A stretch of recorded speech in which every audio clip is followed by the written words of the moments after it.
నమస్తే. ఇప్పుడు మీరు చూడబోతున్న వీడియో ఖచ్చితంగా మీకు ఉపయోగపడుతుంది, నచ్చుతుంది కూడా. మరి మీకు నచ్చిన విషయం నాకు తెలియాలి అంటే ఈ వీడియోని మీరు లైక్ చేయాలి, షేర్ చేయాలి, అలాగే మన ఛానల్‌ని సబ్స్క్రైబ్ చేయాలి. మీ సపోర్ట్‌ని నాకు అందిస్తారు కదా! ఓకే. ఇప్పుడు వీడియోని స్టార్ట్ చేద్దాం. నమస్తే. Welcome to our channel. నేను పద్మిని. ప్రస్తుతం పాటు ప్రముఖ ఆధ్యాత్మికవేత్త, నారీసేన ఫౌండర్, దత్త ఉపాసకురాలు శ్రీమతి లతా దత్త గారు మనతో పాటు ఉన్నారు. మాట్లాడదాం. నమస్తే అక్క.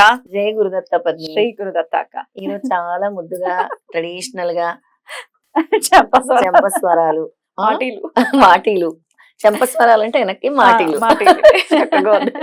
చాలా ఇష్టం. చిన్నప్పుడైతే ఎంత ఇష్టమో మాటీలు అంటే, పిచ్చి ఇష్టం. పండగలు కానీ పెట్టేది కాదు మా అమ్మ. ఆడపిల్లలకి అర్థం అది. ఎందుకు ఇంత అలా రెడీ అయ్యాను అంటే, మన అద్భుతమైన యాత్రలు మీరు సంకల్పించుకున్నారు ఆల్రెడీ.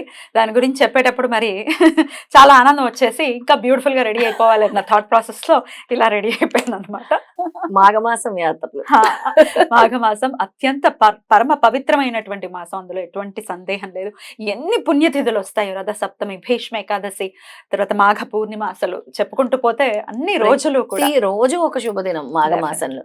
ఎవ్రీడే ఒక బిజీ డే. డెఫినెట్లీ మన ఇట్లా పూజలు పునస్కారాలు ఆధ్యాత్మికం వైపు ఉంటే డెఫినెట్ గా బిజీ డే, చాలా బిజీ డే. మాఘమాసంతోనే నాకు దత్తుడితో జర్నీ స్టార్ట్ అయింది. ఇంకా ఆగకుండా అంచెలంచెలుగా తీసుకెళ్లిపోతున్నాడు స్వామి శ్రీపాదుడు. అయితే మాఘమాసం మరి వచ్చేస్తోంది కాబట్టి ఏంటి మనం ఏం యాత్రలు చేయబోతున్నాం ఈసారి అనేది ఒకసారి చెప్తాం అక్క. మాఘమాసం అనేది చాలా విశేషమైన మాసము. ఎప్పుడు కూడా మనం చెప్పుకుంటాము. ముఖ్యమైంది గంగా స్నానము, నదీ స్నానము, దైవారాధన, మంత్ర జపము, అలాగే స్పిరిచువల్ గా ముందుకెళ్ళాలనుకునే వాళ్ళకి చాలా చక్కటి మాసం మాఘమాసం అని చెప్పొచ్చు. ప్రతిరోజు ఓ విశేషమైన రోజు మాఘమాసంలో. ఇక శివకేశవులు ఇద్దరికి కూడా పూజిస్తే చాలా మంచిది మాఘమాసంలో. విశేషంగా సూర్య భగవానుడికి, మెయిన్ సూర్య భగవానుడు. ఇంకా మనకి ప్రత్యక్షంగా కనిపించే గ్రహాల్లో సూర్యుడు ముఖ్యమైన వాడు, తర్వాత చంద్రుడు కదా. సూర్యుడికి మాత్రం మాఘమాసం అంతా విశేషంగా పూజలు జరిపిస్తూ ఉంటాము. అలాగే అందుకే నదీ స్నానాలు, సముద్ర స్నానాలు కూడా చాలా విశేషమైన ఫలితాన్ని ఇస్తాయి చెప్తూ ఉంటారు. అవును. అలాగే తీర్థయాత్రలు కూడా చాలా విశేషమైన ఫలితాన్ని ఇస్తాయి. కాబట్టి మనం మాఘమాసంలో మన వాళ్ళందరికీ, మన రెడ్ టీవీ సబ్స్క్రైబర్స్, భక్తులందరికీ కూడా ఆ ఉద్దేశంతో చక్కగా కుబేర స్థలం అంటావు కదా నువ్వు, కుబేర స్థానం అయినటువంటి మహారాష్ట్రకి తీసుకెళ్లిపోయి అక్కడ వాళ్ళకి లక్ష్మీ అమ్మవారు ముందు. కుబేర స్థానం అంటే ధనవర్షం కురిపించేది ఎవరు? అమ్మవారు. అష్టాదశ పీఠాల్లో శక్తివంతమైన పీఠము కొల్హాపూర్ మహాలక్ష్మీదేవి. అలాగే నర్సోబావాడికి కూడా వెళ్తామా? దత్త క్షేత్రమైన నర్సోబావాడి. కొల్హాపూర్ అంటే దత్త మందిరము, అమ్మవారు రెండు, అయ్యవారు అమ్మవారు రెండు పక్క పక్కనే ఉంటాయి. ఇద్దరు ఉంటారు. ఎందుకంటే అక్కడ రోజు స్వామి అమ్మవారిని చూసుకుంటూ అక్కడే ఉంటారు. ప్రతిరోజు మధ్యాహ్నం 12 గంటలకు వచ్చి భిక్ష స్వీకరిస్తారు కొల్హాపూర్ లో. అందుకే అసలు ఆ మందిరం పేరే దత్తభిక్ష మందిరం అంట. అవునా? దత్తభిక్ష మందిరం. నరసోబావాడిలోనేమో నృసింహ సరస్వతి 12 సంవత్సరాలు తపస్సు చేశారు, చాలా సంవత్సరాలు. అక్కడ విశేషం ఏమిటి అని అంటే పంచగంగలు ఉంటాయి. గంగా నదిలో స్నానం చేసిన ఫలితము పంచగంగల్లో ఉంటాయి. అక్కడ శివ, సరస్వతి, బద్రి, ఇవన్నీ కుంభి, ఇవన్నీ నదులు కూడా ఉన్నాయి. పంచగంగలు అక్కడే ఉన్నాయి. ఆ పంచగంగలు కూడా మనం చేస్తాం. అసలు స్వామి అక్కడ ఎందుకున్నారంటే పంచగంగలు ఉన్నాయి కాబట్టి స్వామి అక్కడ ఉన్నారు. అద్భుతం. ఆ 12 సంవత్సరాలు కూడా. ఇక విశేషమైన మనోహర పాదుకులను అక్కడ ప్రతిష్ఠించారు స్వామివారు. నృసింహ సరస్వతి. నృసింహ సరస్వతి ఎవరు? శ్రీపాద వల్లభుడు రెండో అవతారమే నృసింహ సరస్వతి. ఆయనే చెప్పారు, నేను అంతర్ధానమై మళ్ళీ నేను నృసింహ సరస్వతిగా వస్తాను అంటే. శ్రీపాద వల్లభుడే ఆయన. మొత్తం దత్త పరంపరే. కాకపోతే వాళ్ళ తాతగారి రూపంలో వస్తా అన్నారు, వచ్చారు. కరంజాలో జన్మించారు, ఇక్కడ ధ్యానం చేశారు. ఇక్కడ కూడా భక్తులందరూ కోరికలు తీర్చారు. అక్కడ కూడా ఎవరికైతే మానసిక సమస్యలు ఉంటాయో, depression, stress, brain related problems ముఖ్యంగా, ఇంకా అంటే లైఫ్ లో ఏమీ తెలియని అంధకారంలో ఉండే వాళ్ళందరూ కూడా అక్కడికి ఎక్కువ దత్తక్షేత్రానికి వెళ్తూ ఉంటారు నర్సోబావాడిలో. ఎట్లా గానగాపురంలో వస్తూ ఉంటారు కదా, అలాగే నిద్రలు చేస్తూ ఉంటారు. అలాగే నిద్రలు చేస్తారు. అలాగే వాళ్ళకి దెయ్యాలు, ఇంకా ఇతర నెగిటివ్ ఎనర్జీస్ ఉన్న భూత, ప్రేత, పిశాచ, దెయ్యాలు, ఇంకా యాన్సెస్టర్స్ దోషాలు ఇలా ఉండే వాళ్ళందరూ కూడా కొంచెం డిఫరెంట్ గా ఉంటారు. మెంటలీ పర్వర్టెడ్ వాళ్ళు, బైపోలర్ వాళ్ళు, మూడ్ స్వింగ్స్ వాళ్ళు, ఇలాంటి వాళ్ళందరూ కూడా ఇప్పుడు రకరకాల పేర్లు మనం పెడుతున్నాం ఆ మానసిక వ్యాధులకు. అలాంటి వాళ్ళందరినీ కూడా ఈ దత్తక్షేత్రాలకు తీసుకెళ్తే వాళ్ళు చక్కగా నయం అవుతారు. అలాగే యాక్సిడెంట్స్ జరిగే వాళ్ళకి, రెగ్యులర్ గా యాక్సిడెంట్స్ అవుతూ ఉంటాయి పాపం కొంతమందికి, ఎందుకో తెలియదు. అలాంటి వాళ్ళందరికీ కూడా ఇలాంటి క్షేత్రాలకు తీసుకెళ్తే వెంటనే నయమవుతుంది.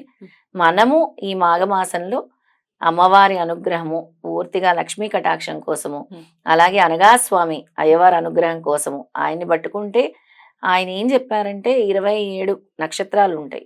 ఏ నక్షత్రాలకైనా ఎటువంటి గ్రహ బాధలు వచ్చినా కూడా ఏం చేయాలి? మంత్ర జపం చేయాలి, యాగాలు చేయాలి, హోమాలు చేయాలి, దైవనామం చేయాలి. ఇవన్నీ చేసినా కూడా మీ కర్మ తొలగకపోతే గురు పాదాలు శరణు వేడాలి అన్నారు. అలాంటి గురువు పాదాలని పట్టుకోవడానికి వెళ్తున్నాం మనం. అద్భుతం అక్క, అద్భుతం. కొల్హాపూర్ అంటేనే, ముంబై రాష్ట్రం అంటేనే అద్భుతమైనటువంటి ప్రదేశం. చాలా చాలా మనసు చాలా ప్రశాంతంగా ఉంటుంది, అందులో ఎటువంటి సందేహం లేదు. మాఘమాసం అంటే మఖా నక్షత్రానికి సంబంధించినటువంటి మాసం, అంతే కదా? మఖా నక్షత్రం, మఖా నక్షత్రం పూర్ణిమ నాడు ఉంటే అదే మాఘమాసం. మఖా నక్షత్రం కేతు భగవానుడిది. కేతు భగవానుడు అధిదేవత వినాయకుడు. వినాయకుడు కొలువు తీరున్నటువంటి ప్రదేశం. మనం ఈ సంవత్సరము ప్రారంభంలో చెప్పుకున్నాం కదా, ఈసారి మఖా నక్షత్రంతో కూడుకున్న కేతు అంటే అందరికీ కూడా ఈసారి ఈ సంవత్సరం మొత్తం ఆధ్యాత్మికంగా చాలా ముందుకెళ్తారు, తీర్థయాత్రలు ఎక్కువ చేస్తారు, దైవ దర్శనాలు ఎక్కువ చేసుకుంటూ ఉంటారని చెప్పారు. అదే జరుగుతుంది. అంతే కదా, సిద్ధి వినాయకుడు అక్కడ కొలువు తీరి ఉన్నాడు, మనందరికీ తెలిసిందే. ఇప్పటి వరకు ఎప్పుడు ముంబై వెళ్ళలేదు. ఒకవేళ ముంబై వెళ్ళినా కొల్హాపూర్ అమ్మవారి దర్శనం చేసుకుంది అన్నారు. శోభవాడి తెలీదు, వెళ్ళలేదు అనుకునే వాళ్ళకి ఖచ్చితంగా మనం తీసుకెళ్లేటటువంటి యాత్రలో ఖచ్చితంగా వాళ్ళు స్వామివారి దర్శనం చేసుకోవచ్చు. పంచగంగల మనం తీర్థ స్నానం కూడా ఖచ్చితంగా చేర్పిస్తారు. అసలు ఎంత ఫలితమో వాళ్ళకి అక్కడికి వచ్చిన తర్వాత తెలుస్తుంది మనం వర్ణిస్తే. ఇప్పుడు గాన్గాపురం వెళ్ళి ఔదంబర వృక్షము, భీమా, అమరజా నదులు ఎలా చెప్పామో అలాగా ఇక్కడ మనం బద్రి, సరస్వతి, కుంభి, శివ, ఈ పంచగంగలు అని అంటే సాక్షాత్తు కాశీ గంగా నదిలో స్నానం చేసినంత పుణ్య ఫలితం స్వామి మనకి ఇవ్వబోతున్నారు. అది కూడా మాఘమాసంలో అంటే అనంతమైన ఫలితం. నీ పాపాలన్నీ పటాపంచలైపోయే శుభదినము అని చెప్పొచ్చు. ఇంకా ఎప్పుడక్క, ఏ రోజుల్లో? ఫిబ్రవరి 19th నుంచి 21st వరకు అనుకుంటున్నాం మనం. 19th ఈవినింగ్ బయలుదేరుతాము. 19th ఈవినింగ్ బయలుదేరుతాము. 20th భీష్మ ఏకాదశి రోజు అక్కడ ఉండబోతున్నాం. అద్భుతం. ఏకాదశి రోజు అమ్మవారి దర్శనం అంటే ఇంకా అమ్మవారి దర్శనం, అయ్యవారి దర్శనం ఎట్ ఏ టైం అయిపోతాయి ఆ రోజు. At a time. Bhishma Ekadashi తర్వాత మర్నాడు మళ్ళీ మనం ఆ రోజు రాత్రి అక్కడే ఉంటాం, మళ్ళీ మర్నాడు బయలుదేరి వచ్చేస్తాం. అద్భుతం. ద్వాదశి నాడు కూడా అక్కడే ఉండి ద్వాదశి నాడు మనం రిటర్న్ అయిపోతాం. ద్వాదశి రోజు రాత్రి అంటే 21st నైట్ రిటర్న్ అయిపోయి మళ్ళీ 22nd కు ఇక్కడ ఉంటాం మనం. అద్భుతం, అద్భుతం. మంచి యాత్ర.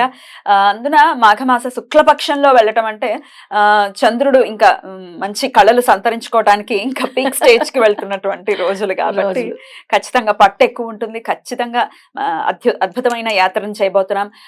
ఫిబ్రవరి 19th, 20, 21st ఈ 3 రోజులు చాలా చక్కగా అమ్మవారి దర్శనం చేసుకోబోతున్నాం కాబట్టి మీరందరూ కూడా ఖచ్చితంగా రండి, మనందరం కలిసి వెళ్దాం.